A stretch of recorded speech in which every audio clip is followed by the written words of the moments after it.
नमस्कार दोस्तों, मैं कविता अग्रवाल अग्रसेन महाविद्यालय में मैं MSW डिपार्टमेंट की हेड हूँ। साथ ही मैं पर्सनालिटी डेवलपमेंट की ट्रेनर भी हूँ।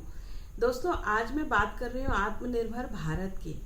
जब आत्मनिर्भरता की बात आती है तो बहुत सारे सवाल हमारे सामने पैदा हो जाते हैं। मैं अपने बच्चों को एक चैप्टर पढ़ाती हूँ जिसमें बहुत वर्षों पहले स्वामी विवेकानंद ने कहा था कि भारत का सबसे बड़ा रोग जो है युवाओं में आलस है। कितने वर्षों पहले उन्होंने ये बात कही थी। ये आज भी कहीं ना कहीं हमको देखने मिलती है कि हमारे देश के युवा जो है आलस में भर गए हैं। क्यों? ऐसा क्या हो गया जिसके कारण जो है वो काम नहीं करना चाहते? मुझे जैसा लगता है कि कहीं ना कहीं उनके जो पारिश्रमिक और उनके श्रम का जो अनुदान मिलना चाहिए वो उनको कम मिलता है, जिसके कारण वो शहरों की तरफ दौड़ रहे हैं और जिसके कारण वो दूसरी जगह जाकर काम करते हैं। स्वामी विवेकानंद कहते थे कि यदि हम गांव में ही फैक्ट्रीज डालें, गांव में बड़े बड़े उद्योग डालें तो उनको रोजगार मिलेगा, जिससे वो आत्मनिर्भर होंगे और आत्मनिर्भरता से जो है देश में जो है आर्थिक संपन्नता आएगी।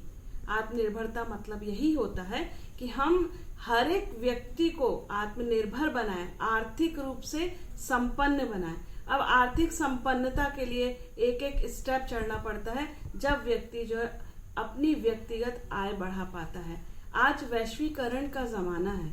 हम स्वदेशी स्वदेशी बोलते जरूर हैं, पर ऐसी कितनी सारी चीजें हैं जो स्वदेश में निर्मित ही नहीं होती। हम दूसरे देशों में डिपेंडेंट हैं, पर हम ये क्यों नहीं समझते कि दूसरे देशों में बनाने वाले भी हमारे ही बच्चे हैं। हर तीसरा या चौथा बच्चा इंजीनियर है जो विदेशों में जाकर अपनी सेवाएं दे रहा है, अपने मैकेनिज्म से नई नई चीजों को डेवलपमेंट कर रहा है और वो हमारे काम आ रही है। तो वो भी तो भारतीयों ने बनाई है, किसी और ने थोड़ी ना बनाई है। तो ये चीज अब हमको समझना पड़ेगा। वैश्वीकरण आज की पहली जरूरत है। यदि हमारे युवाओं को आगे बढ़ाना है, हमारे युवाओं को एक बेहतर भविष्य देना है, और आत्मनिर्भरता का मतलब ही यही होता है कि हम अपने हर एक बच्चे को बहुत अच्छा जीवन दें। हमारे माननीय प्रधानमंत्री जी यही चाहते हैं कि देश का युवा देश में रहे और देश में उसको इतने साधन और संसाधन उपलब्ध करवाएं कि वो एक अच्छे व्यक्ति के रूप में और एक अच्छे इंसान के रूप में देश की सेवा कर सके।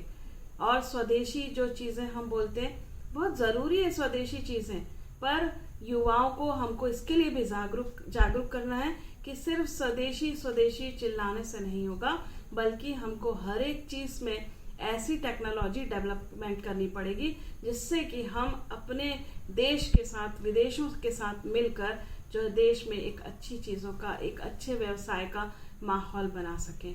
आत्मनिर्भरता देश में धीरे धीरे बहुत तेजी से बढ़ रही है। लोगों में अब जागरूकता आ गई है कि हमको जो है आत्मनिर्भर, हमको एक अच्छे व्यक्तित्व के रूप में सामने आना है।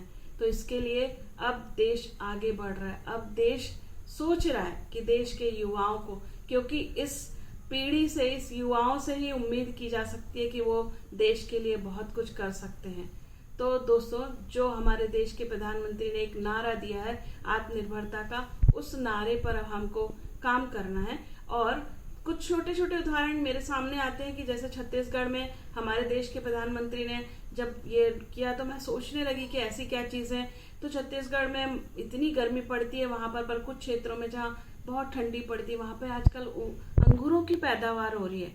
विदेश के बच्चे आ रहे हैं और उन्होंने फार्मिंग करना चालू किया पूरी टेक्नोलॉजी के साथ में, और इतनी ज्यादा सब्जियां उगा रहे हैं, वो पूरी ऑर्गेनिक सब्जियां उगा रहे हैं और देश और विदेशों में भेज रहे हैं। हमारे छत्तीसगढ़ की महिलाएं छैना और कंडा जिसको बोलते हैं वो विदेशों में भेज रही हैं और अच्छी खासी कीमत में भेज रही हैं। बेंगलोर की 3 महिलाओं ने ऐसे बर्तनों का निर्माण किया जिसको खाने के बाद फेंकने की जरूरत नहीं है, बल्कि वो बर्तनों को भी आप खा सकते हैं।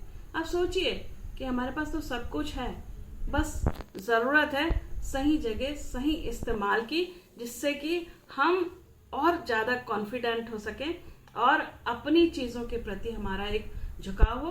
तो दोस्तों, लग जाइए आत्मनिर्भरता की तरफ और इस नारे को, इस काम को हमको बहुत तेजी से आगे बढ़ाना है। मैं समझती हूँ कि हम कहीं ना कहीं जागरूक हैं, रहेंगे और हम भारतीय हैं, इसकी अलख हमें जगाए रखना है। धन्यवाद, नमस्कार।